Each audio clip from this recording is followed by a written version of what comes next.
Hello and welcome. स्वागत है आप सभी का अनअकैडमी के इस ऑफिशियल यूट्यूब चैनल पर।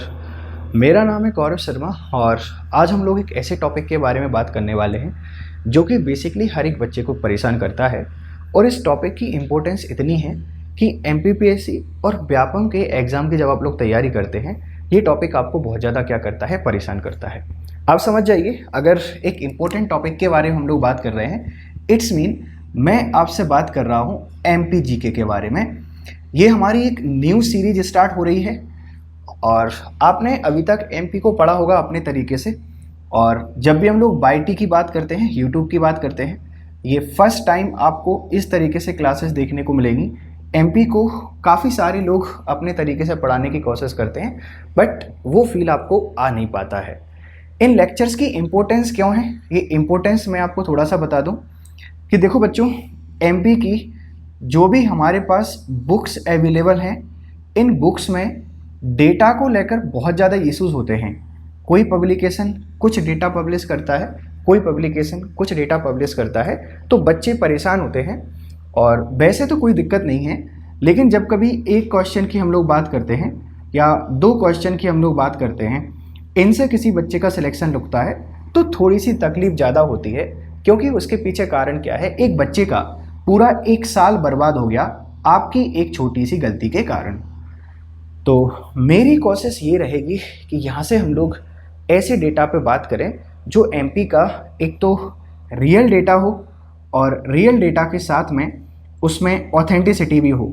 ऑथेंटिसिटी का मतलब क्या है कि उसका सोर्स अच्छा हो, गवर्नमेंट की वेबसाइट सोर्स हो, ऐसा नहीं कि किसी भी न्यूज़पेपर की कटिंग में आपको प्रोवाइड करा दूँ। अगले 2-5 मिनट आपसे बातचीत करूंगा और बातचीत करने के बाद फिर हम लोग टॉपिक को स्टार्ट कर देंगे। तो देखो, हम एमपीजी के बारे में बात करेंगे और एक ऐसी अप्रोच लेके चलेंगे कि आप अगर एमपीपीएससी की तैयारी कर रहे हो तो ये मेंस वाली जो कहानी है ये आपकी कवर होना चाहिए। उसके अलावा पीटी वाली कहानी आपकी कवर होना चाहिए। और उसके अलावा इंटरव्यू में आपको एग्जामिनर कहाँ पे परेशान कर सकता है, ये भी मैं आपको सिखाने की कोशिश करूँगा मध्य प्रदेश जीके के साथ में। और अगर आप लोग किसी भी व्यापम के एग्ज़ाम की तैयारी कर रहे हैं तो वहाँ आपके लिए यूज़फुल हो सकती हैं। कुछ छोटे से काम आपको करने हैं। वो छोटे से काम क्या करने हैं, जब भी आप इन क्लासेस को देखना स्टार्ट करेंगे तो आपको अपने साथ एक नोटबुक लेकर बैठना है। और नोटबुक लेकर बैठने का मतलब क्या है कि जिस तरीके से मैं आपको पढ़ाऊँगा आप वैसे का वैसा क्या करेंगे, नोट डाउन करते चलेंगे। और दूसरा काम आपको क्या करना है, एक बिल्कुल खाली दिमाग लेकर आपको बैठना है। खाली दिमाग का मतलब क्या है, बिल्कुल आपको उस फ्रेश माइंड की तरह पढ़ना है कि आपको पहले से कुछ भी नहीं आता है। थोड़े से आइंस्टाइन के फूफा बनने की कोशिश मत करना। अगर ज़्यादा आइंस्टाइन के फूफा बन जाओगे तो कुछ भी समझ में नहीं आएगा। मेरी अप्रोच ये रहेगी कि बेसिक से एडवांस की तरफ हम लोग क्या करें, जाएं। तो एक काम आपको क्या करना है, नोटबुक लेकर चलना है। और उसके अलावा कोशिश कीजिएगा कि डेली की डेली आप जो भी टारगेट आपको यहाँ पर दिया जाए, मैं डेली आपको कुछ ना कुछ वर्क जरूर दूंगा, आप उसको क्या करें, कवर करें। और मुझे उम्मीद है कि आप अगर इस पैटर्न को फॉलो करेंगे तो डेफिनेटली आपको सक्सेस मिलेगी। और आज हमारी बहुत पहली क्लास है, मतलब एमपीजीके की पहली क्लास है।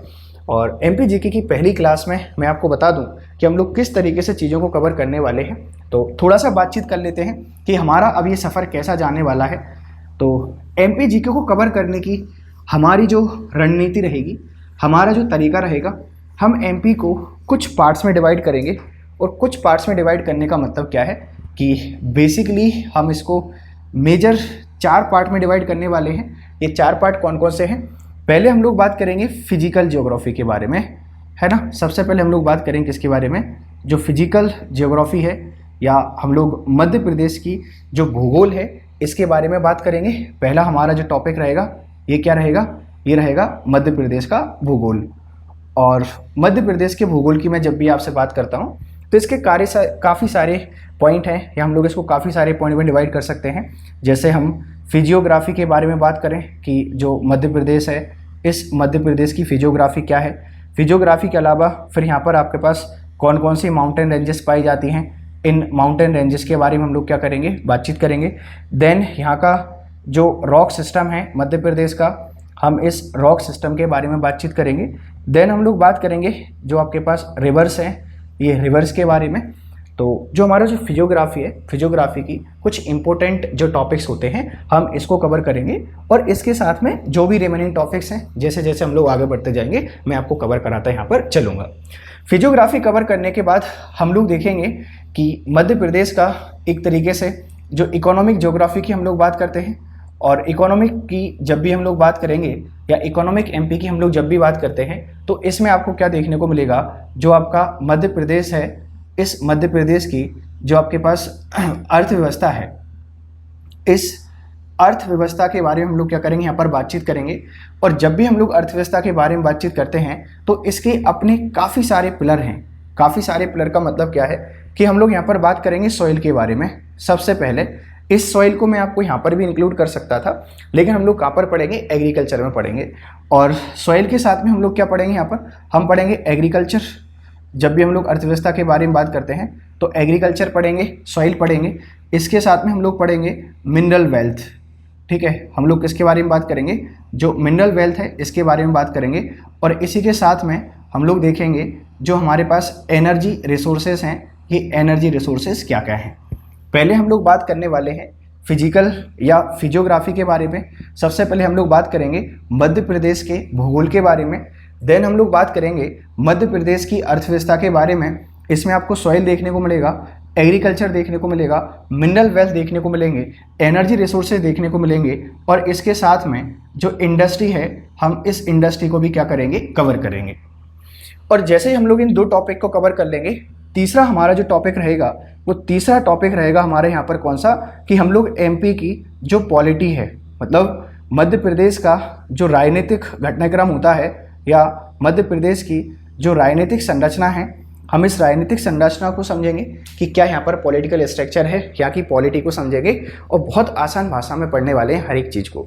और जैसे हम लोग इन सारी चीज़ों को कवर कर लेंगे, हमारा जो अगला फोकस रहेगा वो रहेगा हमारे पास कहाँ पर, एमपी का जो कल्चरल पोर्शन है, एमपी का जो कल्चरल एरिया है, इस कल्चर को काफ़ी अच्छे तरीके से पढ़ेंगे। और कल्चर को पढ़ने के साथ में हम एमपी को ट्राइबल के तौर पर भी, जो ट्राइब्स ऑफ एमपी हैं, इनके बारे में हम लोग बातचीत करेंगे। और आफ्टर दैट हम लोग बात करेंगे किसके बारे में, जो हमारे पास सेंसस वाला पोर्शन है मध्य प्रदेश का, जो जनगणना है, इसके बारे में क्या करेंगे, बातचीत करेंगे।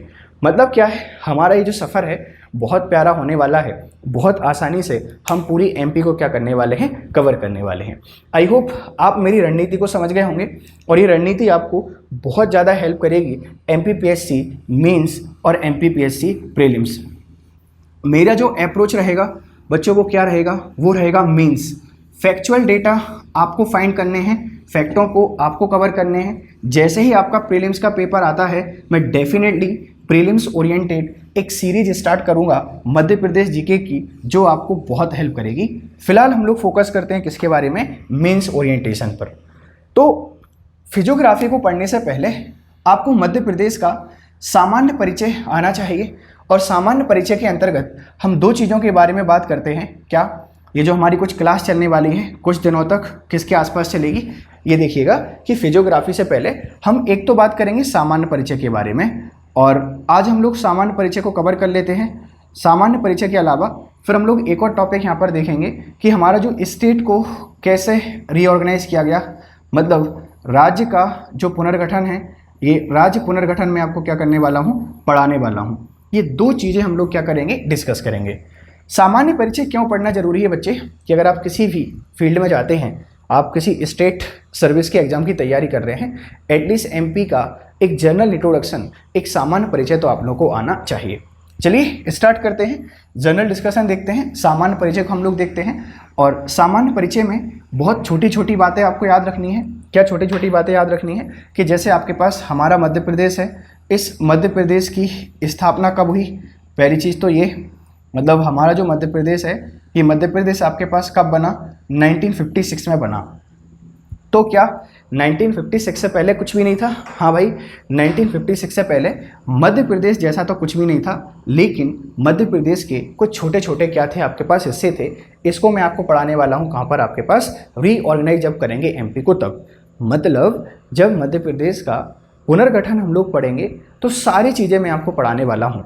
कौन सी सारी चीज़ें? देखिए, हम लोग जब मध्य प्रदेश के बारे में पढ़ते हैं तो तीन सिचुएशन हम लोग पढ़ते हैं। एक तो 1947 के पहले के मध्य प्रदेश की बात करते हैं, एक हम लोग बात करते हैं 1947 के बाद का मध्य प्रदेश, एक हम लोग बात करते हैं 1956 का मध्य प्रदेश, और एक हम लोग बात करते हैं 2000 के बाद का मध्य प्रदेश।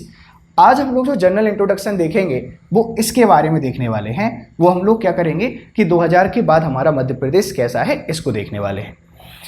थोड़ा सा 1956 और 2000 वाला जो एमपी है इसका मैं आपको एक मैप बना के दिखा देता हूं, ताकि आप आसानी से समझ पाएँ कि हमारे एमपी में कैसे कैसे चेंजेस हुए हैं और इधर आपको एमपी कैसा देखने को मिलेगा। तो देखिए बच्चों, ये हमारा प्यारा सा मध्य प्रदेश है। इसके कुछ दो मैप यहाँ पर ड्रॉ करता हूँ, और ये दो मैप आपको क्या करेंगे, बहुत सारी चीज़ें सिखाने वाले हैं। पेशेंस बनाए रखिएगा, शांति के साथ पढ़ते रहिएगा, मज़ा आएगा आपको इस जर्नी को मेरे साथ आगे बढ़ाने में, और उम्मीद है कि आप इसको क्या करेंगे, पसंद करेंगे। देखिए, इससे आप सभी लोग काफ़ी अच्छे तरीके से परिचित हैं। ये आपका प्यारा सा मध्य प्रदेश है, और जब भी हम लोग इस मध्य प्रदेश के बारे में बात करते हैं, ये इस तरीके से एक अगर मैं डायग्राम यहाँ पर ड्रॉ करता हूँ, और अगर मैं इसको इस तरीके से और ड्रॉ कर देता हूँ, तो ये वाली जो कहानी आपको दिखाई देती है, ये दिखाई देती है हमारी 1956 का। 1956 का मध्य प्रदेश हमारा क्या था, इस तरीके से था। अब फिर क्या होता है कि 2000 में कुछ परिवर्तन होते हैं, हमारा छत्तीसगढ़ अलग हो जाता है, तो हमारा जो नया मध्य प्रदेश बनता है, इस मध्य प्रदेश की जो एक मैप है, आप इस मैप को इस तरीके से याद रख सकते हैं। छोटा सा बना लेते हैं ताकि आपको आसानी से याद हो जाए। ये वाली जो आपके पास कहानी है, ये हमारा आपके पास क्या है, एक तरीके से आधुनिक एमपी है, और ये वाली कहानी कब के आपके पास 2000 के बाद की है।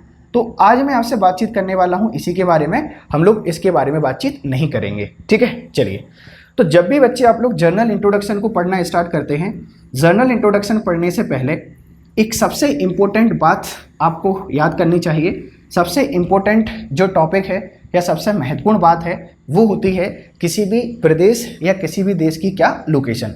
तो सबसे पहले हम लोग बात करते हैं मध्य प्रदेश की लोकेशन के बारे में, कि जो मध्य प्रदेश की लोकेशन है ये क्या है, ठीक है बच्चों।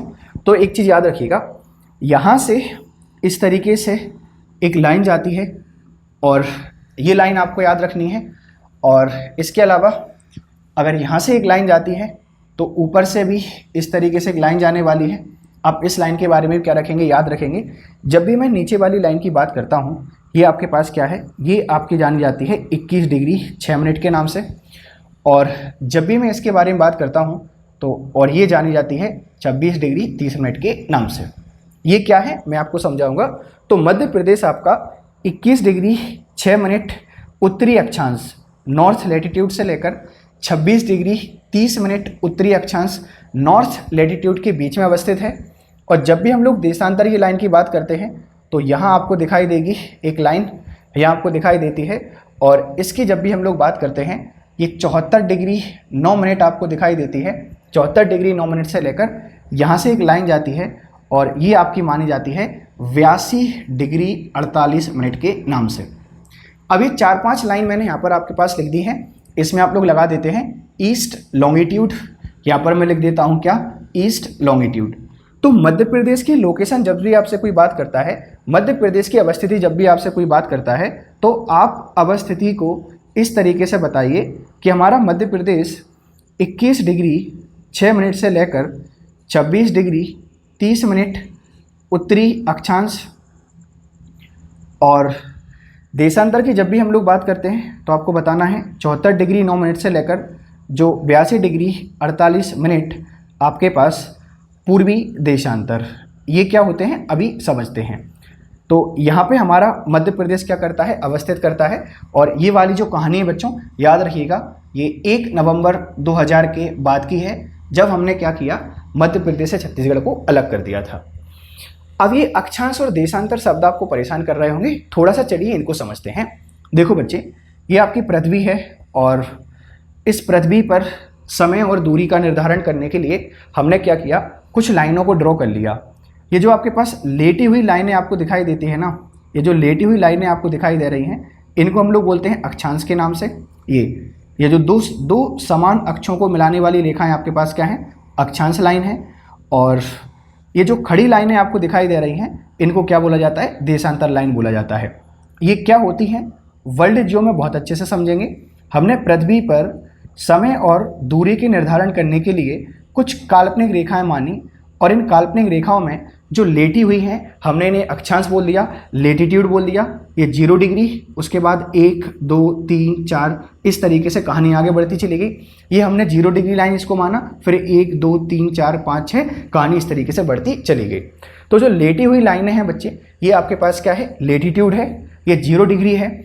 इसके थोड़े ऊपर जाएंगे तो आपको क्या देखने को मिलेगा? 20 डिग्री दिखाई मिलेगा, और 20 के ऊपर आपको दिखाई देता है 21 डिग्री। तो जो 21 डिग्री लाइन है, मतलब क्या है? देखिए, ये हमारी पृथ्वी में नदन हेमिस्फीयर है, उत्तरी गोलार्ध है, और इस लाइन के नीचे है ना, इस लाइन के नीचे ये आपके पास क्या है? सदर्न हेमिस्फीयर है, दक्षिणी गोलार्ध है। और इस लाइन की ईस्ट में आपको देखने को मिलता है उत्तरी गोलार्ध, पूर्वी गोलार्ध, और इधर आपको दिखाई देता है क्या? पश्चिमी गोलार्ध। मैं इन चीज़ों पर इतनी मेहनत क्यों कर रहा हूँ बच्चे, समझिएगा।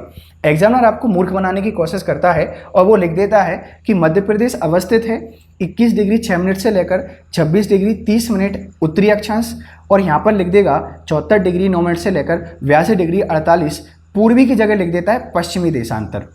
हम लोग क्या करते हैं? बड़े आसानी से क्वेश्चन को देखते हैं, सारा का सारा डेटा बिल्कुल सही है, आंसर को करेक्ट करके आ जाते हैं, लेकिन जब आंसर शीट आती है तो उसमें आंसर क्या होता है? गलत पाया जाता है।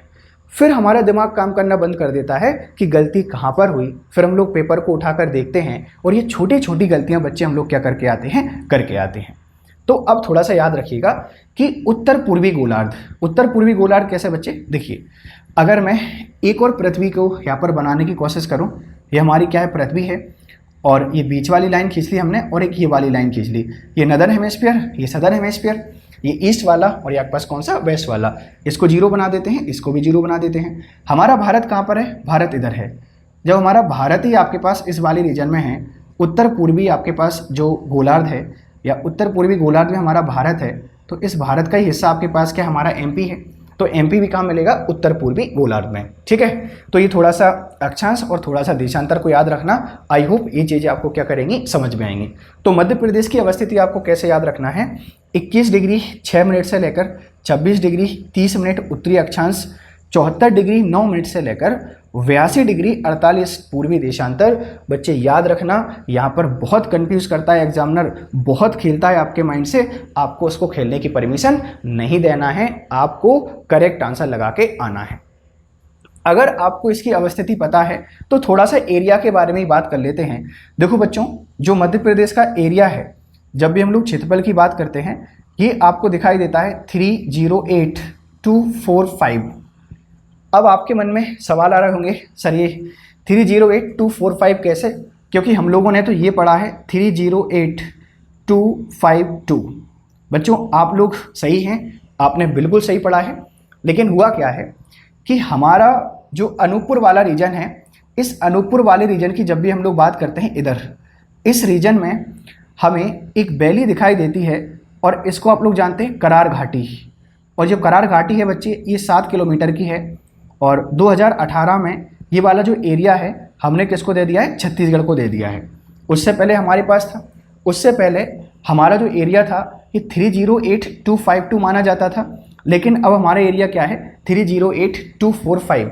ये जो 7 किलोमीटर का एरिया है ये चला गया है छत्तीसगढ़ के पास। तो एग्जामिनर आपसे पूछा जा सकता है कि करार घाटी क्या है, आपसे पूछ सकता है करार घाटी क्या है। तो आप लोग याद रखिएगा कि करार घाटी एक विवाद है, किसके बीच में? मध्य प्रदेश और छत्तीसगढ़ के बीच में। पूछा जा सकता है कि जो करार घाटी है ये क्या है, आपको बताना है। करार घाटी एक छोटी सी वैली है आपकी, जो हमारा अमरकंटक वाला रीजन है इसमें, और ये डिस्प्यूट है किसके बीच में? एक तो हम लोग मध्य प्रदेश के बारे में बात करते हैं, और एक हम लोग बात करते हैं किसके बारे में? छत्तीसगढ़ के बारे में। पहले तो नहीं था, लेकिन आप सबको पता है कि 2000 में हमने अलग कर दिया छत्तीसगढ़ को, तो यहाँ से विवाद क्रिएट हुआ, और ये विवाद पहले MP के फेवर में गया, लेकिन बाद में फिर ये जो एरिया है हमने किसको दे दिया है? छत्तीसगढ़ को दे दिया है। कब से? 2018 से। तो ये किसके पास चला गया? ये चला गया छत्तीसगढ़ के पास, और हमारा एरिया कितना हो गया? 308245। पॉपुलेशन आप सबको पता है, जब भी हम लोग बात करते हैं पॉपुलेशन की तो आपको दिखाई देती है 7 26 ये याद करने का तरीका है 72626 ये हमारी क्या है टोटल पॉपुलेशन है, याद रखिएगा। अच्छा, एरिया से क्वेश्चन याद आया, ये जो है मध्य प्रदेश भारत में सेकंड नंबर पर आता है एरिया में, और पहले नंबर पर कौन है, फर्स्ट नंबर पर आता है राजस्थान। और पूछा जा सकता है कि पहले पर कौन है राजस्थान, दूसरे पर कौन है आपके पास मध्य प्रदेश, याद रखिएगा। ठीक है, जब भी हम लोग बात करते हैं पॉपुलेशन के बारे में तो देखो पॉपुलेशन में डेटा थोड़ा सा परेशान करता है, क्योंकि पहले हम लोग आते थे कहाँ पर आपके पास 6वें नंबर पर, और आजकल हम लोग आने लगे हैं कहाँ पर 5वें नंबर पर। पहले आंध्र प्रदेश हमसे आगे था और अब हम लोग क्या कर चुके हैं, आंध्र प्रदेश को सरपाइज कर चुके हैं, क्योंकि आंध्र प्रदेश से अलग हो गया है क्या, तेलंगाना। तो ये चीज़ें आपको थोड़ी सी याद रखनी है, आपसे पूछी जा सकती हैं। लोकेशन आपको याद रखना है, ये है 21/6 से 26/30, 74/9 से 82/48। एरिया आपको याद रखना है 308245, और पॉपुलेशन आपको याद रखनी है 72626 इसके अलावा आपसे लिटरेसी रेट पूछी जा सकती है। तो बच्चे जो हमारी लिटरेसी रेट है ये आपको थोड़ा सा याद रखना है, ये 70.30% हो गई है अंतिम आंकड़ों के अनुसार, और अनंतिम आंकड़ों की हम लोग बात करते हैं तो ये 69.30% है। फाइनल डेटा कहता है कि 70.30%, और अनंतिम आंकड़े की हम लोग बात करते हैं ये बताता है 69.30। ये 2011 के सेंसस के अकॉर्डिंग है। आई होप इतनी सारी बातें आपको समझ में आ पा रही होंगी। जर्नल इंट्रोडक्शन की बात कर रहे हैं, और जब भी जर्नल इंट्रोडक्शन की बात करते हैं तो कुछ छोटी छोटी चीज़ें आपको आना चाहिए कि हमारी लोकेशन क्या है, हमारा एरिया क्या है, हमारी आबादी क्या है, ठीक है, हमारी साक्षरता दर क्या है, ये सारी चीज़ें आपको क्या होना चाहिए, आनी चाहिए। आई होप इतनी सारी चीज़ें आपको क्लियर होंगी। चलिए थोड़ा सा आगे बढ़ते हैं और देखते हैं थोड़ा सा और। बच्चों देखो, इस तरीके से अगर आप मध्य प्रदेश को पढ़ेंगे ना, कोई भी दिक्कतें आपको नहीं आने वाली हैं, शांति से बैठे रहिए, हर एक चीज़ हम यहाँ से क्लियर करके जाने वाले हैं। ये हमारा बना लेते हैं प्यारा सा मध्य प्रदेश, ये आपका है प्यारा सा मध्य प्रदेश, और कोशिश करिए आप भी बार बार इसके मैप बनाने की। आप जितनी मैप बनाने की कोशिश करेंगे उतनी अच्छी क्लियरिटी आएगी आपके किसमें, मध्य प्रदेश के मैप बनाने में। और ये हेल्प करेगा आपको कहाँ पर, जब आप मेंस देने जा रहे हैं तब आपसे पूछा जाएगा आप एमपी की कोई भी चीज़ को एक्सप्लेन कर रहे हैं तो मैप बनाकर जरूर आइएगा। लोकेशन मैंने आपको बता दी। अब हम लोग बात करते हैं थोड़ा सा मध्य प्रदेश के नामों के बारे में, जानते हैं कि मध्य प्रदेश के जो नाम क्या हैं, है ना। नोमेनकल्चर की यहाँ पर हम लोग क्या कर लेते हैं, थोड़ी सी बातचीत कर लेते हैं। एग्जामिनर नेमिंग कल्चर आपसे पूछ सकता है कि मध्य प्रदेश के नाम बताइए। तो पहला नाम तो आप सबको याद है क्या है, मध्य प्रदेश। पहला वाला जो नाम है ये तो आप लोग जानते ही जानते हैं, मध्य प्रदेश है, और इसको मैं लिख रहा हूँ शॉर्ट में एमपी। ये वाला जो आपके पास नाम है बच्चे, ये 1956 में मिला, 1956 में मिला, और इस नाम को देने वाले कौन थे आपके पास, ये नाम दिया था हमारे देश के पहले प्रधानमंत्री पंडित जवाहरलाल नेहरू ने। तो मध्य प्रदेश नाम कब मिला, 1956 में मिला, और ये नाम किसके द्वारा दिया गया, ये दिया गया पंडित नेहरू जी के द्वारा, और नेहरू जी हमारे देश के पहले प्रधानमंत्री थे। दूसरा नाम आपसे पूछा जा सकता है तो आप लोग इसको बता दीजिएगा, ये हमारा सोया स्टेट है। मध्य प्रदेश को जानते हैं हम लोग सोया स्टेट के नाम से, आप इसको इस तरीके से लिख सकते हैं सोया स्टेट, ताकि प्रॉब्लम नहीं आए हिंदी और इंग्लिश वाले छात्रों को। और सोया स्टेट क्यों है, क्योंकि सोयाबीन का उत्पादन, मध्य प्रदेश सोयाबीन का प्रमुख उत्पादक राज्य है। और प्रमुख उत्पादक का मतलब क्या है कि सबसे ज़्यादा अगर सोयाबीन को उत्पादित करता है तो मध्य प्रदेश करता है। कुछ समय तक हम एमपी में लगभग 80% के आसपास जो सोयाबीन है इसका प्रोडक्शन करते थे सबसे ज़्यादा, लेकिन अब तो ये रकबा घट गया है, लगभग हम 62% अभी जो देश का कुल सोयाबीन उत्पादित होता है उसका 62% के आसपास एमपी क्या करता है, प्रोड्यूस करता है। तो पहला नाम आपको याद रखना है क्या है, मध्य प्रदेश। ये नाम कब मिला, 1956 में, और किसने दिया, पंडित नेहरू ने दिया। दूसरा नाम आपको याद रखना है, सोया स्टेट बोला जाता है, और सोया स्टेट बोले जाने के पीछे कहानी क्या है, हम सोयाबीन का सबसे ज़्यादा उत्पादन करते हैं, इसी कारण हमें क्या बोलते हैं, सोया स्टेट कहते हैं। तीसरा नाम, अच्छा बच्चों ये 5 नाम आपको क्यों बता रहा हूँ, क्योंकि सिंपली आप मेंस देने जाएंगे और मेंस से पूछा गया मध्य प्रदेश के 5 नाम और उनको बोले जाने के कारण लिखिए, और 6 मार्कर में क्वेश्चन आ गया, अब तो हमारा दिमाग काम करना ही बंद कर देगा। तीसरा नाम आपको याद रखना है, हमें बोला जाता है नदियों का मायका। मध्य प्रदेश को बोला जाता है क्या? नदियों का मायका। और नदियों के मायके का मतलब क्या है कि यहाँ से बहुत सारी लगभग देखो 207 क्या होती हैं नदियों का उद्गम होता है। 207 नदियों का उद्गम होता है जिनका डेटा आपके पास है ना। और ये सारी नदियाँ निकलकर किसी दूसरे सोर्स में या तो बंगाल की खाड़ी में जाकर पानी डाल रही होती हैं या फिर आपके पास जो अरब सागर है इस अरब सागर में जाकर क्या डालती हैं? पानी डालती हैं। तो बहुत ज़्यादा नदियों का जो उद्गम स्थल है ये मध्य प्रदेश होने के कारण क्या बोला जाता है? नदियों का मायका। याद कीजिए अपनी घर की परिस्थितियों को। माता जी का घर है और बोलते हैं हम कहाँ जा रहे हैं? मायके जा रहे हैं। मायके का मतलब क्या है? माँ का घर। तो इनका उद्गम कहीं से होता है, इनका समापन कहीं और होता है। यही फैक्टर है कि हम लोग एमपी का क्या बोलते हैं? नदियों का मायका बोला जाता है। इसके अलावा आप जो चौथा नेम है वो याद रख सकते हैं क्या?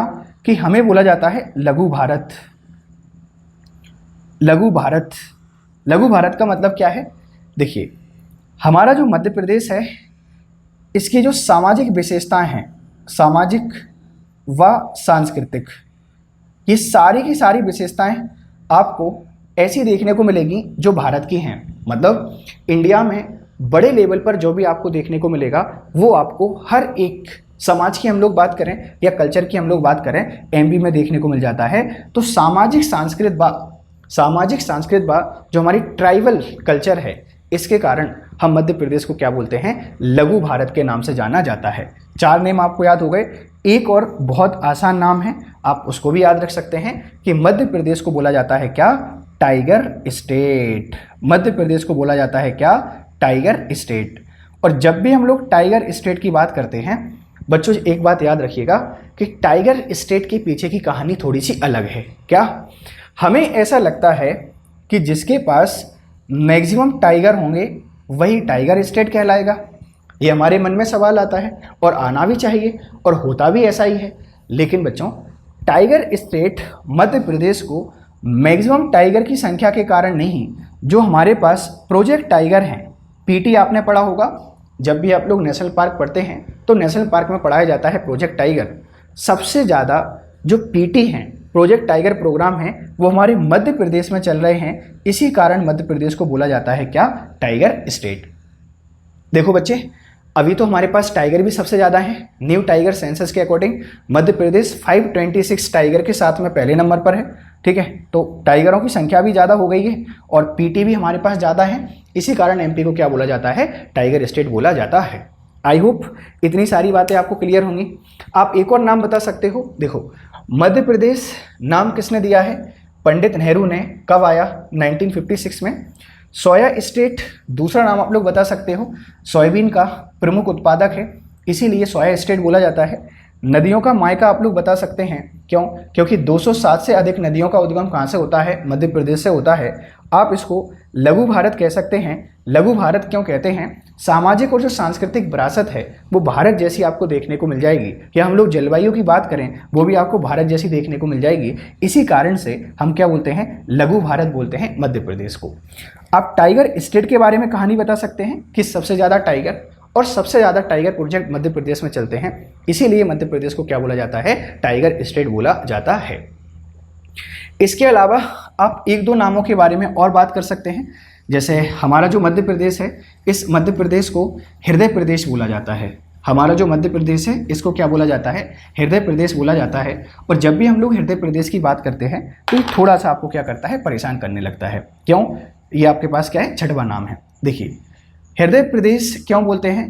हृदय क्या कार्य करता है? हार्ट की हम लोग बात करते हैं। रीजन क्या है? ये आपके पास अपर पार्ट और आपके पास ये लोअर पार्ट और इसके बीच में आपको क्या देखने को मिलता है? हार्ट देखने को मिलता है। सेम कहानी एमपी के साथ है। ये भी जोड़ने का काम करता है। उत्तर भारत को दक्षिण भारत से अगर जोड़ने का किसी ने काम किया है वो हमारे मध्य प्रदेश ने किया है और इसीलिए हम लोग इसको क्या बोलते हैं? हृदय प्रदेश के नाम से जाना जाता है। हार्ट ऑफ इंडिया, भारत का हृदय आपको याद रखना है हमारा क्या है? मध्य प्रदेश है। ठीक है। इसके अलावा बच्चे देखो आप कुछ और नामों को याद करते हैं। इन नामों को आपको याद नहीं करना है। जैसे एक आप लोग सीपी एंड बरार वाला जो नेम है ये आपको याद नहीं करना है। दूसरा आप लोग पढ़ते हैं किसके बारे में? मध्य भारत के बारे में। ये मध्य भारत को आपको याद नहीं करना है। तीसरा आप लोग पढ़ते हैं क्या? विंध्य प्रदेश, ये विंध्य प्रदेश आपको याद नहीं करने हैं। क्यों? क्योंकि ये आपके पास आज़ादी के पहले मतलब 1956 और 1947 के बीच जैसे हम लोग आज़ाद हुए थे, उसके बाद इन एरियाज़ को नाम दिया गया था सीपी एंड बरार, मध्य भारत, विंध्य प्रदेश।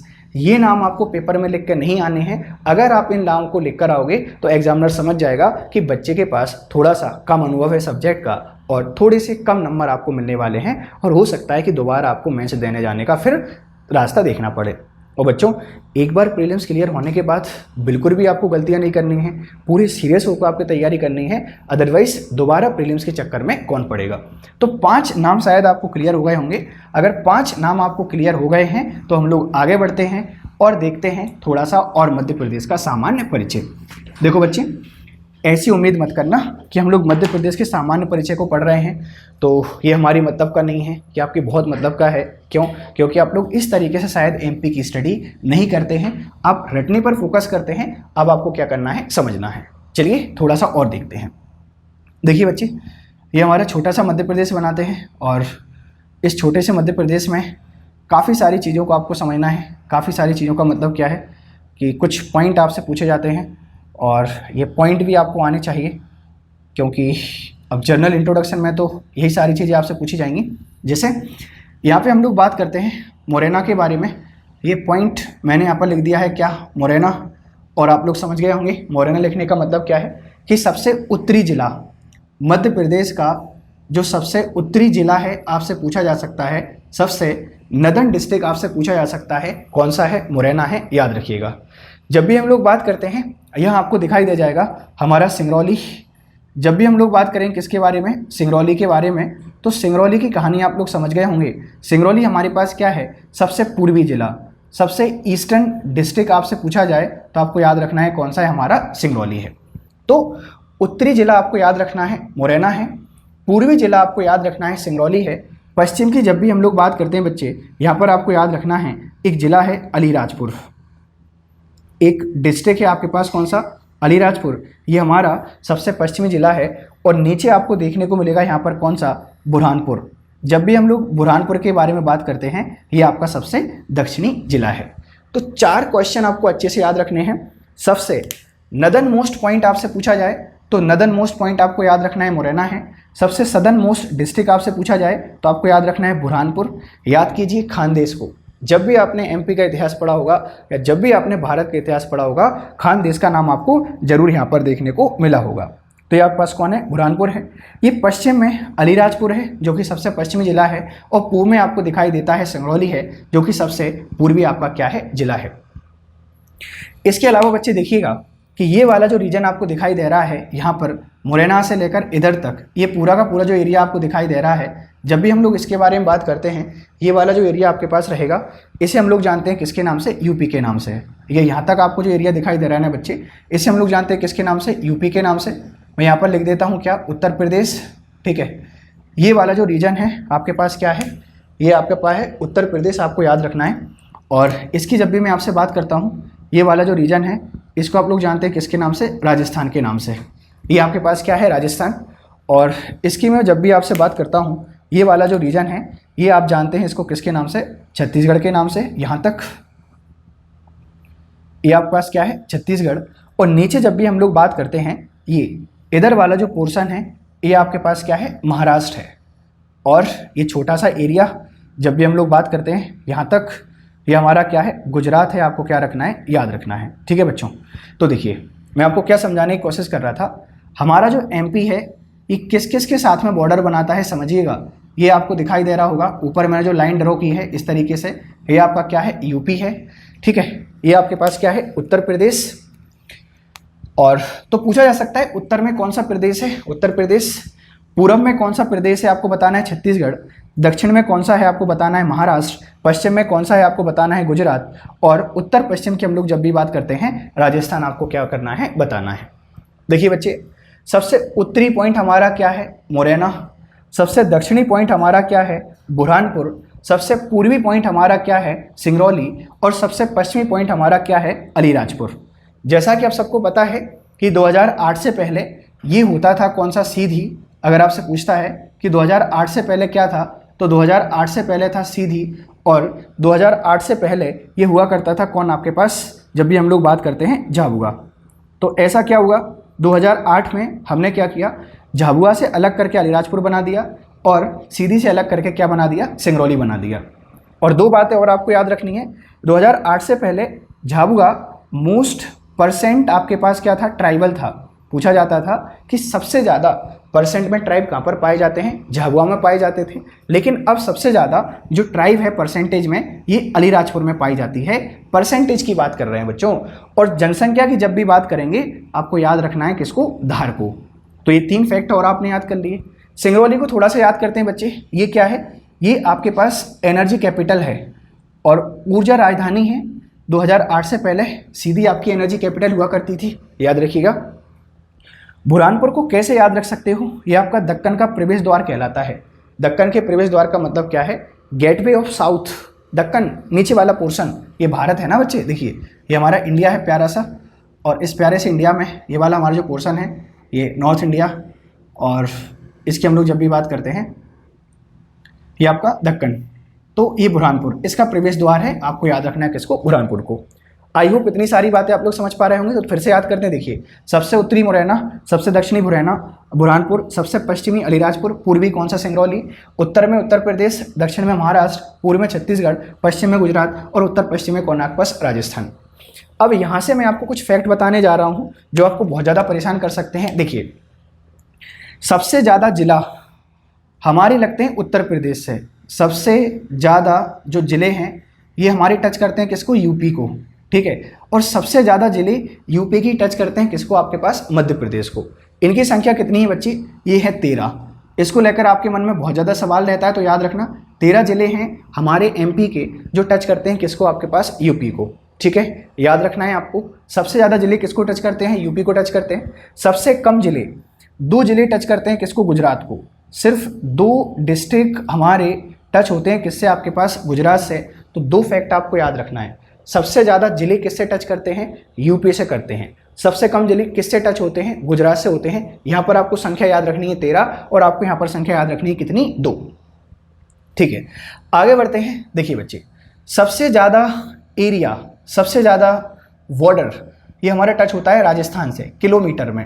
अगर आपसे कोई बात करता है कि वर्ग किलोमीटर में सबसे ज़्यादा बॉर्डर किससे टच होता है, तो ये होता है राजस्थान से। थोड़ा सा याद रखिएगा, लगभग 536 किलोमीटर है। और यूपी से कितना टच करता है, यूपी से टच करता है 530 किलोमीटर का बॉर्डर। तो देखो जिले सबसे ज़्यादा किसको टच करते हैं, यूपी को, और एरिया किसको टच करता है, ये टच करता है राजस्थान को। सबसे कम जिले किसको, गुजरात को, और सबसे कम एरिया किसको, गुजरात को। तो ये 4 सवाल आपको अच्छे से याद करने हैं। फिर से बोल देता हूँ, नंबर ऑफ डिस्ट्रिक्ट सबसे ज़्यादा टच करते हैं किसको, यूपी को। नंबर ऑफ डिस्ट्रिक्ट सबसे कम टच करते हैं किसको, गुजरात को। किलोमीटर में एरिया सबसे ज़्यादा टच होता है किससे, राजस्थान से। और किलोमीटर में एरिया सबसे कम टच होता है किससे, आपके पास जब भी हम लोग बात करेंगे गुजरात से। आई होप इतनी सारी बातें आपको याद होंगी। तो देखो बच्चों, हम लोग जनरल इंट्रोडक्शन के बारे में बात कर रहे हैं, और जनरल इंट्रोडक्शन में काफ़ी सारी चीज़ें आती हैं। जैसे जब भी हम लोग इसके उत्तर से दक्षिण के बारे में बात करते हैं, ये आपके पास कितना है, 605 किलोमीटर। आपसे पूछा जा सकता है कि उत्तर से लेकर दक्षिण में इसका विस्तार कितना है, 605 किलोमीटर। और पूर्व से लेकर पश्चिम तक आपसे पूछा जा सकता है, तो आपको याद रखना है ये 870 किलोमीटर के आसपास क्या है, इसका विस्तार है। पूछ सकते हैं आपसे, हमारी जो कैपिटल है बच्चों ये भोपाल है। हमारी जो कैपिटल है बच्चों ये क्या है, भोपाल है। और भोपाल से सबसे ज़्यादा दूरस्थ जो जिला है ये है सिंगरौली। पूछा जा सकता है कि राजधानी से या राजधानी मुख्यालय से सबसे ज़्यादा दूर कौन सा जिला है, ये है सिंगरौली। तो पहले नंबर पर आता है सिंगरौली दूरी के मामले में, दूसरे नंबर पर आता है कौन आपके पास, सीधी, तीसरे नंबर पर आता है कौन आपके पास यहाँ पर, श्योपुर, और फिर आता है कौन आपका, अनूपपुर। तो 4 जिले आपको याद रखना है जो राजधानी से क्या है, सबसे ज़्यादा दूर हैं। आई होप आप इतनी सारी बातों को समझ पा रहे होंगे। इसके साथ में थोड़ी सी चीज़ों को और समझने की कोशिश करते हैं बच्चों। थोड़ा सा समझने की कोशिश करना। एमपी को आप बहुत अच्छे से पढ़ेंगे। आई होप इतनी सारी बातें आपको क्लियर होंगी। देखिए कुछ बातें और आपको क्लियर कर दूं, फिर हम लोग क्या करते हैं, आज की कहानी को एंड करेंगे। और आज बहुत सारी नई चीज़ें आपको सीखने को मिलेंगी। आप इस पूरे लेक्चर को शांति से देखिएगा, और जो भी आपको डाउट आते हैं आप मुझे कमेंट के माध्यम से पूछ सकते हैं, ठीक है ना। चलिए तो देखो बच्चों, हमने आज क्या पढ़ा है? हमने आज मध्य प्रदेश का सामान्य परिचय पढ़ा है। और जब भी हम लोग सामान्य परिचय की बात करते हैं तो मैंने काफ़ी सारी चीज़ें आपको बताई हैं। हमने किसके बारे में बात की? हमने लोकेशन के बारे में बात की कि मध्य प्रदेश का लोकेशन क्या है। ये हमें देखने को मिलता है कहाँ पर? 21 डिग्री 6 मिनट से लेकर 26 डिग्री 30 मिनट नॉर्थ लेटीट्यूड और 74 डिग्री 9 मिनट से लेकर जो 82 डिग्री 48 मिनट क्या रहेगा आपके पास? Eastern longitude. ये लेटीट्यूड है, ये आपके पास क्या है? लॉन्गिट्यूड है। हमने इसके एरिया के बारे में बात की। एरिया कितना है? 308245। 308245 हमने इसको एरिया को पढ़ा। और ये भी मैंने आपको बताया कि पहले कितना होता था? 308252। कहाँ चला गया? चला गया 7 किलोमीटर। और ये जो 7 किलोमीटर है ये हो गया करार घाटी विवाद। करार घाटी विवाद याद रखिएगा। और ये जो करार घाटी विवाद है ये मध्य प्रदेश और छत्तीसगढ़ के बीच में एक बॉर्डर डिस्प्यूट है। क्लियर है? फिर हमने क्या पढ़ा? हमने यहाँ पर पढ़ा हमारी जो पॉपुलेशन है ये कितनी है? 7, 26, 26, 809 मैंने आपको बताया। हमने लिटरेसी रेट के बारे में बात की कि लिटरेसी रेट हमारी कितनी है। दो डेटा मैंने आपको बताए। फाइनल डेटा हमने पढ़ा कितना? 70.30%। और अनंतिम डेटा मैंने आपको पढ़ाया था कि 69.30%। तो लोकेशन 21/6 से 26-30, 74/9 से 82-48, एरिया कितना है? 308245। सेकंड नंबर पर आता है इंडिया में। पहले पर कौन है? राजस्थान।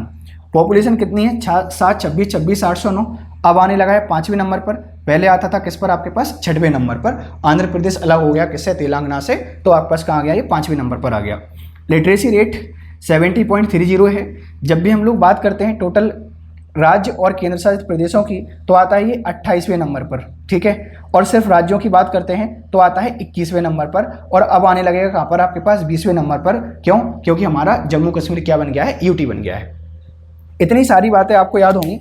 उसके बाद फिर हम लोगों ने बात की थी किसके बारे में? नॉमेनकल्चर के बारे में। हमने पढ़ा था किसको? जो नामकरण है इसके बारे में। और मैंने काफ़ी सारे नाम आपको बताए कि हमारा नाम मध्य प्रदेश कैसे पड़ा। मध्य प्रदेश पड़ा 1956 में, पंडित नेहरू ने नाम दिया था। फिर हमने पढ़ा इसको किसके बारे में कि हम नदियों का मायका कहलाता है हमारा एमपी। और नदियों का मायका क्यों कहलाता है? क्योंकि बहुत सारी नदियों का उद्गम यहाँ से होता है। और बहुत सारी जो नदियाँ उद्गम होती हैं ये पानी जाकर या तो बंगाल की खाड़ी में डालती हैं या अरब सागर में डालती हैं। इसके कारण क्या बोला जाता है? नदियों का मायका बोला जाता है। हमने पढ़ा हमारे एमपी को बोला जाता है सोया स्टेट।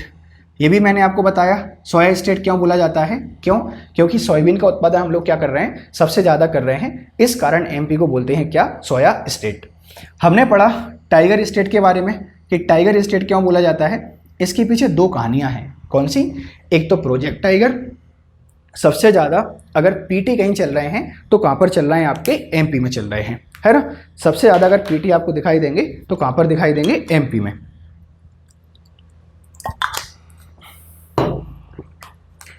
उसके अलावा अभी तो टाइगरों की संख्या भी ज़्यादा है तो आप इसको टाइगर स्टेट भी कहते हैं। हमने पढ़ा एमपी का एक नाम क्या है? लघु भारत।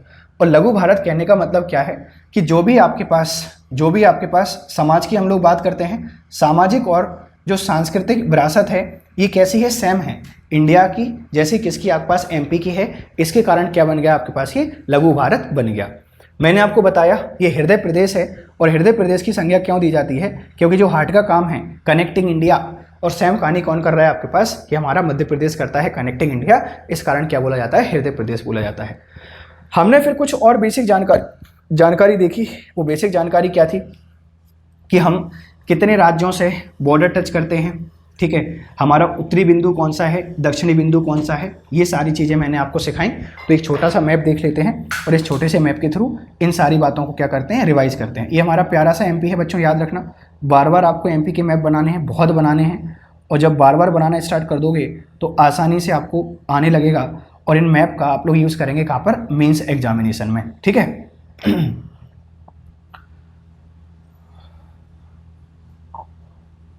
चलिए, तो देखिए हमने देखा था कि इधर आपके पास क्या है? यूपी है, ये वाला रीजन। ये हमने पढ़ा था कौन है? छत्तीसगढ़ है। ये हमारे नीचे कौन रहेगा? महाराष्ट्र रहेगा। और इधर आपके पास कौन है? गुजरात। देन आपके पास कौन है? ये राजस्थान।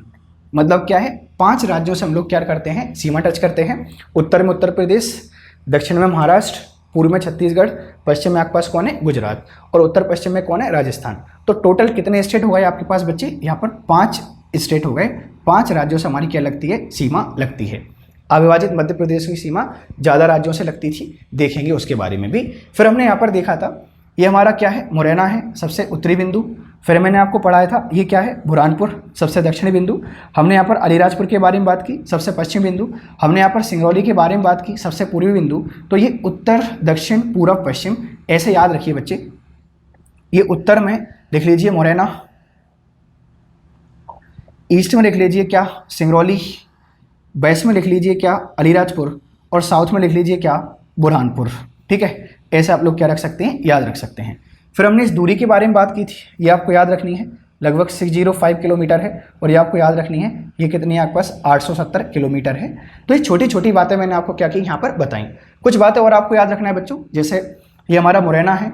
ये मुरैना क्या करता है बच्चे, देखिएगा ये थोड़ा सा नया है। मुरैना की जब भी मैं आपसे बात करता हूँ तो मुरैना, यहाँ पर देखिए आपके पास ये राजस्थान, और यहाँ पर देखिए आपके पास क्या, ये यूपी। तो मुरैना आपके पास क्या कर रहा है बच्चे, मुरैना आपका जो राजस्थान है, ये राजस्थान और जो यूपी है इसका जंक्शन है। आपसे पूछा जा सकता है ऐसा कौन सा जिला है जहाँ राजस्थान भी बॉर्डर टच करता है और यूपी का बॉर्डर भी टच करता है, आपके पास कौन सा है, ये मुरैना है। इसके अलावा देखिए ये आपका शिवपुरी है। शिवपुरी भी एक ऐसा जिला है, एक साइड राजस्थान और एक साइड आपके पास कौन है, यहाँ पर यूपी है। तो आपसे पूछा जा सकता है ऐसे 2 कौन से ज़िले हैं जिनको राजस्थान की हम लोग बात करते हैं और यूपी की हम लोग बात करते हैं, इनसे बॉर्डर क्या करते हैं, टच करते हैं। याद रखिएगा। यहाँ पर नीचे आइए बच्चे, ये सिंगरौली आपको दिखाई दे रहा है। सिंगरौली पर इधर से कौन आता है, यूपी, और नीचे कौन आपके पास, छत्तीसगढ़। तो सिंगरौली किस किस के बीच में बॉर्डर बना रहा है, ये जंक्शन का काम करता है यूपी और छत्तीसगढ़ के बीच में। जब भी हम लोग यहाँ पर आते हैं बच्चे, आपको क्या दिखाई देगा, बालाघाट आपको दिखाई देता है। और जब भी हम लोग बालाघाट के बारे में बात करते हैं तो बालाघाट क्या करेगा बच्चे, बालाघाट आपके पास बॉर्डर बनाएगा किसके बीच में, जो आपका छत्तीसगढ़ है और आपके पास कौन है, महाराष्ट्र है, इसके बीच में। आपको 2 मुझे आंसर कमेंट में करने हैं कि आपके पास जो राजस्थान और गुजरात है इनके बीच में जंक्शन कौन बनाता है, और आपके पास जो गुजरात है और आपके पास जो महाराष्ट्र है इनके बीच में जंक्शन का काम कौन करता है। ये 2 क्वेश्चन आपको क्या करना है, कमेंट बॉक्स में मुझे बताना है। और इसके अलावा एक क्वेश्चन का आंसर और मुझे कमेंट बॉक्स में देंगे कि मध्य प्रदेश के पहले सीएम कौन थे और मध्य प्रदेश के पहले गवर्नर कौन थे। आई होप ये लेक्चर आपको मेरा समझ में आया होगा। देखो बच्चों, मेरा एक सिंपल सा ऑब्जेक्टिव क्या है, हम एमपी जीके को बहुत आसानी के साथ कवर करें। और मेरे अनअकैडमी का जो प्लस प्लेटफॉर्म है वहाँ पर काफ़ी सारे कोर्सेज चल रहे हैं। अगर आप अनअकैडमी प्लस को ज्वाइन करना चाहते हैं तो बिल्कुल ज्वाइन कीजिए। रेफरल कोड आपको डिस्क्रिप्शन बॉक्स में देखने को मिल जाएगा, फिर भी आपको बता देता हूँ। देखो बच्चे, प्लस क्या है, प्लस पर हम लोग क्या करते हैं, लाइव क्लासेस आपको प्रोवाइड कराते हैं, ठीक है। और इसकी फ़ीस है मात्र 7000 रुपीज़। इसमें आपको पीटी, मेंस और इंटरव्यू तीनों की तैयारी कराई जाती है। अगर आप एक कोड यूज़ करते हैं गौरव लाइव, है ना, मेरा नाम आपको लिखना है गौरव और साथ में लिख देना है लाइव। इससे आपको क्या रहेगा, 10% डिस्काउंट मिल जाएगा। ये जो 7000 की फ़ीस है ये आपको 6300 रुपये क्या होगी, पड़ेगी। तो जुड़ सकते हैं आप लोग प्लस से। Thank you very much for discussion. Have a nice time, good day.